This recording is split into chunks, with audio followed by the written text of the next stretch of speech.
Right, heading out to that place called, well, Flashback Antiques. And I haven't been there in a while. They got a new location, but my buddy T, the sports card stacker, said they had vinyl. So who knows what we'll find. But I'm gonna check it out and see if we can find a gem. Join me. All right, here it is, Flashback Antiques in the flesh. And if you remember, Kelly and Crystal from Good Buys down in Hebron sent me here to check out their booth. There, come on in, we'd love to see you. And it says open, let's check it out. All right, we're gonna look for some records. First of all, great location right at Broadway and 109th in Winfield, right off I-65, so you can't beat that. Nice clean shop, look at this. Oh, there's 160, there you go. So we're gonna take a look at some records here in a minute. But you never know, we might find a gem. You guys were somewhere else before, weren't you? We were. Oh, okay. We were just south of here, next to Joe Sosimo. Oh, yeah, I remember now. Okay, here we go. So we're looking at some vinyl. Very cool. Got some Beach Boys, Angels.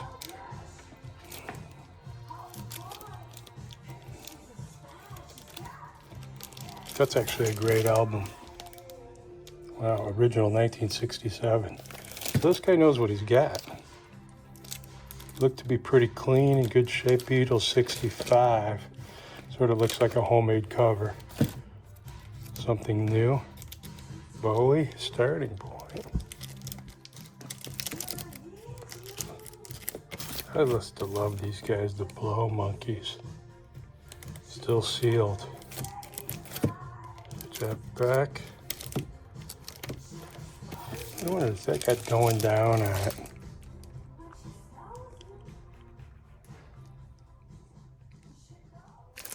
Oh. Looks like bad.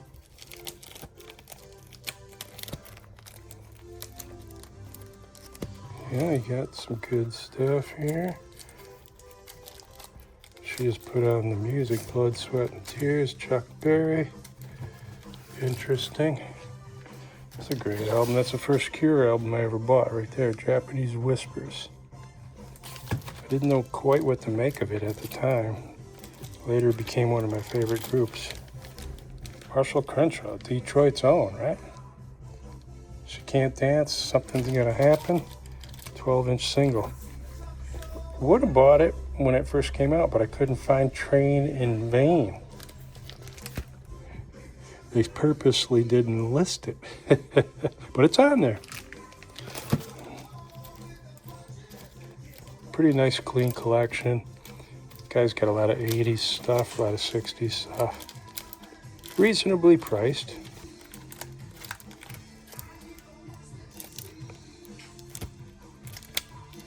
Johnny Cash. Don't see any 45s. So let's look around. Here we go. Michael Jackson. Pretty Diana. Put the Michael Jackson right up front.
It's 80 in here, I bet already.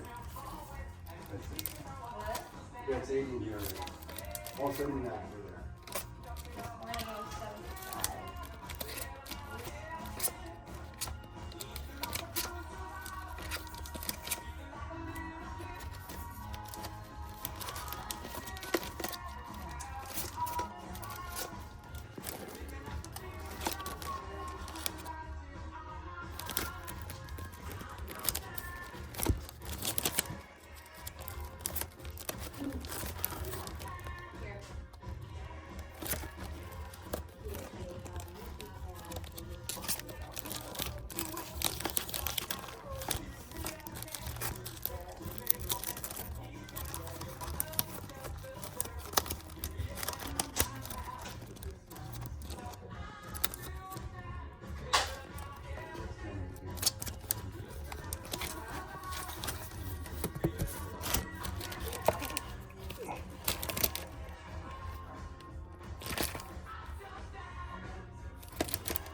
How you doing? Hey, Pretty Jerry. good. Jerry, tell me a little bit about what you do. I was looking through your collection here. Pretty good merchandise. How did you get started selling records? How did I get to selling? Because I needed money. And I had a bunch of them. I've been collecting records since 17, Okay. 16. Yeah. First album I bought was probably I was 12 or 13. Okay, cool. And then I started DJing, Okay. weddings and stuff in the 80s. Yeah. And kept buying records. Yeah. And Well, that hasn't stopped. I noticed you got a lot of really good 60s material, and then you jump right into the 80s too, and you seem to have a little bit of the new wave, post-punk, stuff like that. The good 50s I keep. Yeah. The good the good ones I've got a lot of them I own. I Yeah.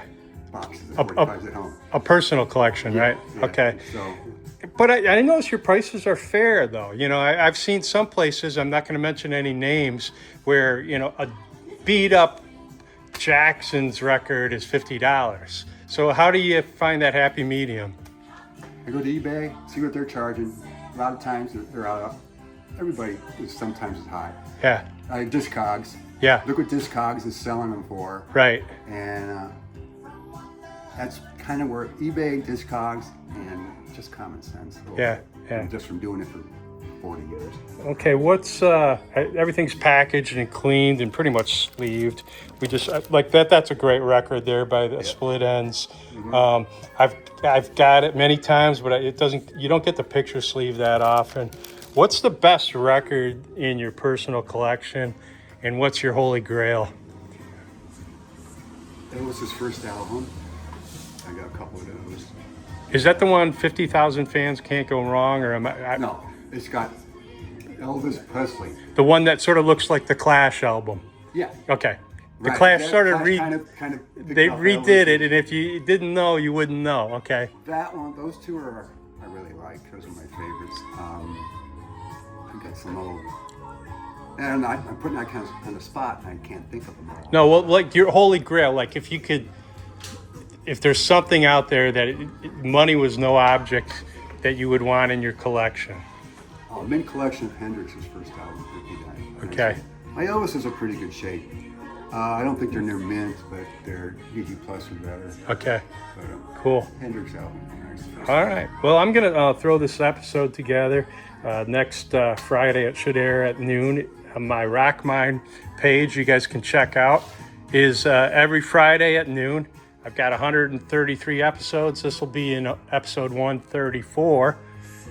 We've had over 1 million impressions, and I like getting little local shops involved. So Thanks for coming. I've been meaning to come. So I'm going to finish looking through these, and we'll chat a little bit after that. Okay. Okay, cool. Thanks. Yeah. We appreciate that. No, I love 45s. It started with an old jukebox. Yeah. And Never got a jukebox. yeah, and I I had retired, so I had to refurbish it. And that was a big project. A 1963 Row AMI jukebox. And nobody tells you that these things were only meant to work for about 7 years. Oh, the jukebox. Yeah. And there was like, there's 28 things that have to happen before the turntable and starts turning and the needle hits the vinyl. But I got it up and running. It looks great. I redid all the lights on it. The grandkids love it. So I started collecting the 45s, and then I'm like, yeah, this is sort of addicting. And 12,000 later. Wow, I don't know if that many. Yeah. But now I got like 1,500 albums. Oh, that is really cool. Where do you get your stuff?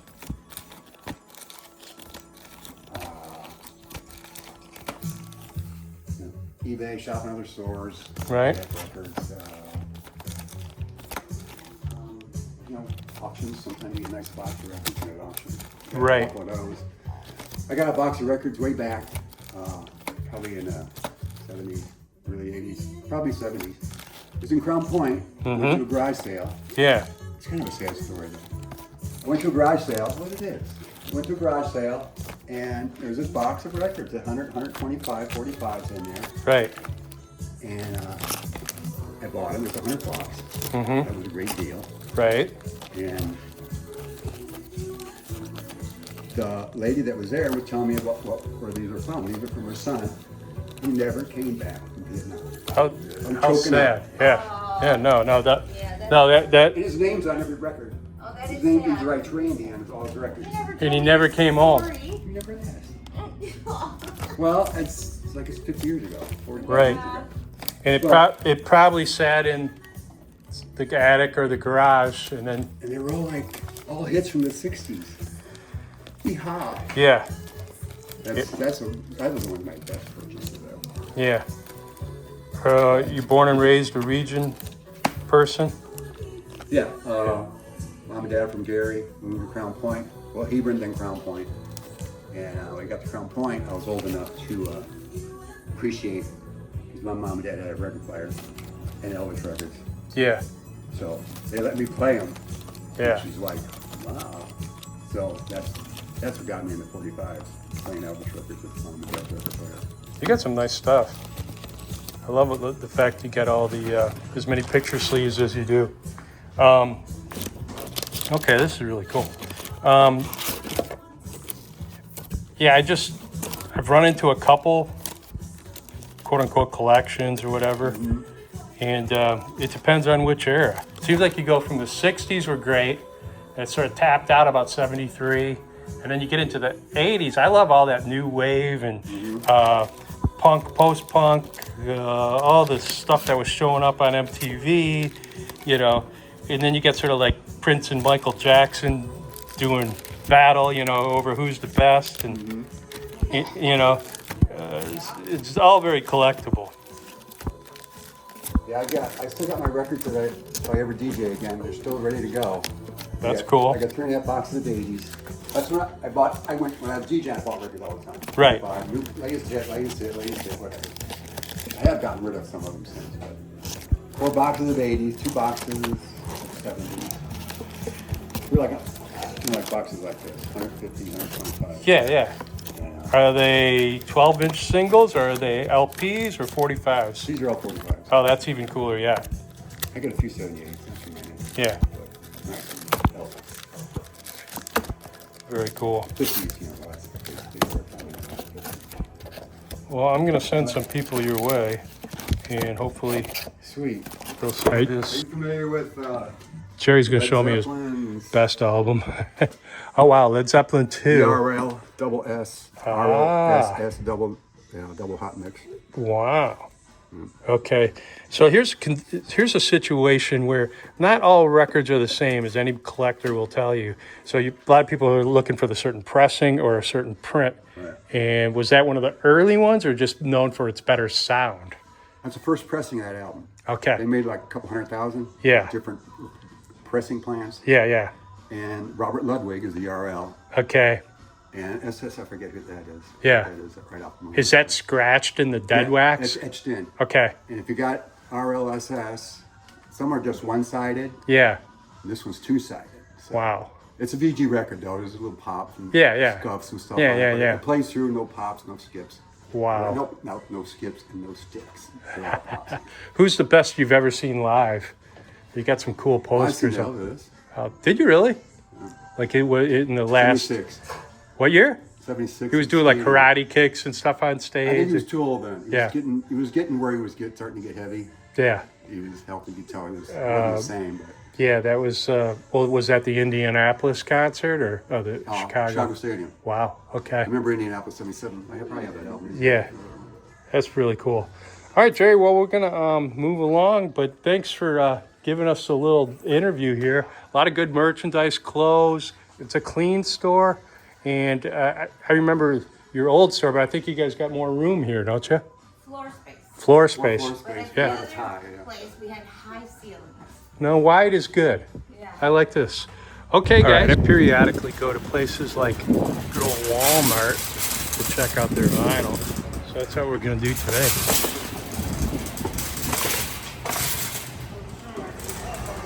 We are in the lonely little vinyl section here at Walmart. So we're going to see what they got and sort of touch and base with mass production. But let's see what they got. Okay, right off the bat, this is a great album, and I like Walmart for the limited edition vinyl, and it's $19. So you can be a vinyl snob, but you're not going to get that in your record stores. So Beach Boys, best of. Okay, I'd have to see what's on it. Jason Aldean. The Way I Am, Whiteout. Once again, a classic album. Works real well as the greatest hits. Had it back in the day. You're getting it for $21. Made in Italy. So check that out. So these are foreign pressings and exclusive clear vinyl. For all you Arctic Monkey fans out there. Seems to be a little bit better organized. So the E's are in the A through F slot, Guns N' Roses. And there you go, Led Zeppelin. It's a must-have in any collection. Collectible backstage pass replica, 180 gram vinyl. Made in Germany, so we know it's a German pressing. What's the price on that? Huh. All right, continuing on. Deftones. I don't know who she is. Some bizarre stuff. Lumineers, I think they've sort of done everything they can do. Alanis. This was her big album. A little bit whiny for me, but okay, here you go. Here's the Led Zeppelin. 26. Still try to find that in a brick and mortar record store. There's Olivia again. Billy Joel. Jennifer. Grateful. Not the Grateful Dead. Just Grateful. Willie Nelson. Who knows? Maybe that's your jumping point. There's Grateful again. Seems to have quite a bit of changeover since last time I was here. Who's this? Oh yeah, Taylor Swift. That's a pretty thick. Looks like a triple album. Huh. Better put it back in order there. There she is again. Nothing jumping out at me. This was here last time, a little 7-inch. So that's the 145 that you're gonna find here. Gold vinyl, bluey. $18. Hank Williams Jr.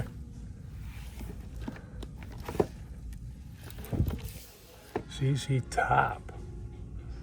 Their 83 album, Eliminator. Give Me All Your Lovin', Sharp Dressed Man, and Legs. That was their MTV breakout. $23. Yellow vinyl. It's not bad. Luther. It's a great album. I think everybody should have this in their collection. I actually have the same Mackinac that he has on. But this is nice because it's translucent cobalt vinyl. I mean, if you're a kid and you want black vinyl, here's kids stuff. That's fine. But colored vinyl is pretty cool too. Here's some just random stuff. Seems to be kids stuff off to the right. Dirty Dancing soundtrack. West Side Story. And that's it. That's the Walmart vinyl section. I don't think I'm going to buy anything today, but I'd pick up some of those colored vinyls for 20 bucks, the Led Zeppelin. There you go. Here's an illuminated album stand. I don't like it when it says now playing, because I think you already know it's now playing if it's on the stand. Isn't that the whole idea? But anyways, if you want that, that's 20 bucks. They have a variety of turntables. Crosley, sort of like your entry level. Crosley Premier. Different colors. These are your sort of suitcase. Here's something a little bit better. Wireless vinyl record player. It doesn't make sense to me. Okay, these are a little more. Those are 180, a little nicer Crosleys, and they come with the speakers. But the other ones were, I think, like 60. So you could get Led Zeppelin 4 and a record player for your grandkid for under 100 bucks. That's pretty good. Sal was actually pretty good friends with him. There's a picture of him and Sal right over there. So Sal was the owner? Sal is, yeah, he'll be here tonight. Oh wow! He's the chef as well. So he gave a Tony Bennett record to Sal, or is that? No, well, yeah, but also Sal actually he gave Sal his Ferrari. Wow! So he must have been good friends. Oh yeah. Oh well, that is really cool. All right, another thing, we're getting into the labels, into the pressing plants, but keep an eye open for these Canadian pressings. So right there, Canadian LTD. So they don't put incorporated behind their companies, they put limited. Right there, obviously you have an Ontario address. That's a dead giveaway, so you should realize that. So you really don't need to go into the dead wax. There doesn't seem to be as many pressing plants up in Canada, so usually once you figure out it's a Canadian release, you're good to go. And but they're nice because they're unique. The label is different. So I get up to Canada quite often, so I collect Canadian releases as often as I can. Here's a good example of well, first of all, Constellation, I Miss You, Climax, not that big of a deal, but you can really see the Pinckneyville logo, I guess you would call it, in the dead wax, the pressing right down here. Can you see that? Right there. Right, that P with the, right at the bottom there. That P with the diamond on either side. Now, that is the pressing plant. It's in a defunct American record pressing plant that was located in Pinckneyville, Illinois. Originally opened by Decca. Decca Records from 57 to 70.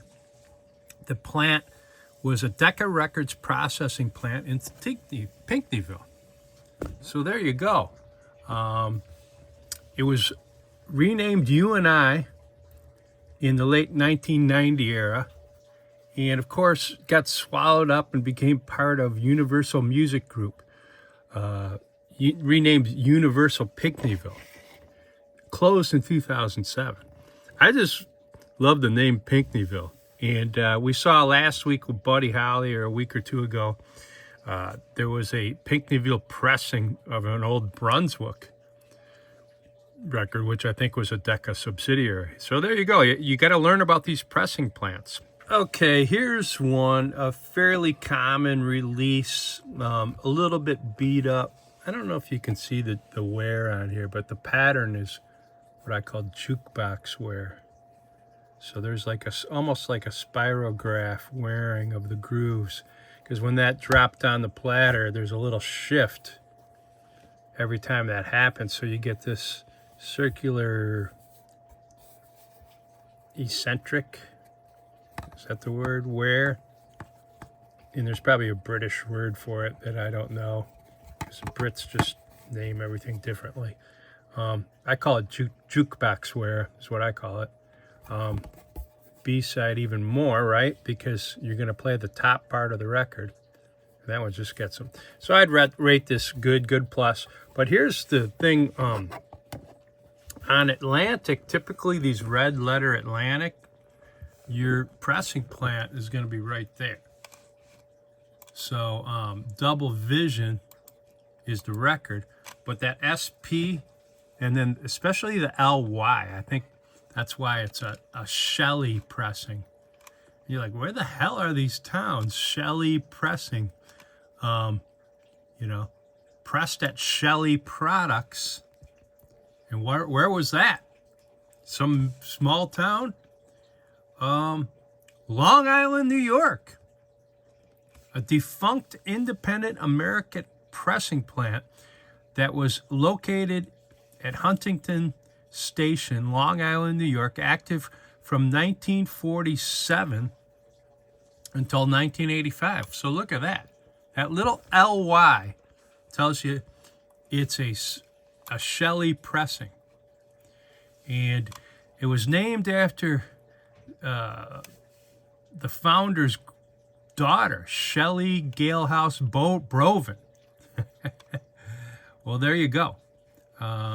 Small labels, RCA, Columbia, Victor.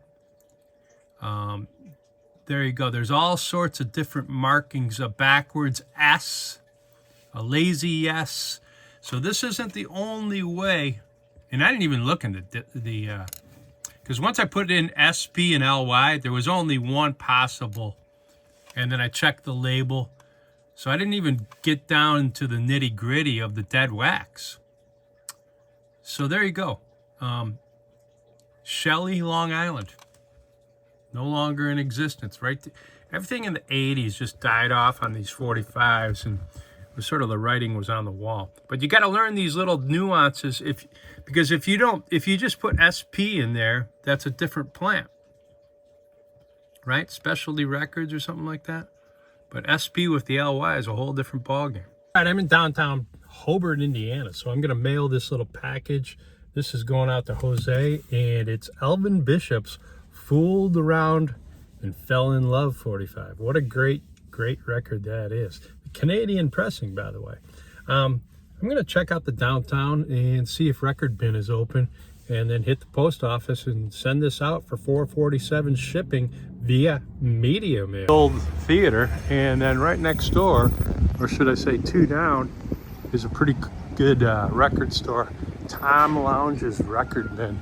And we've been in here before, and it doesn't look like they're open though. That's the only problem.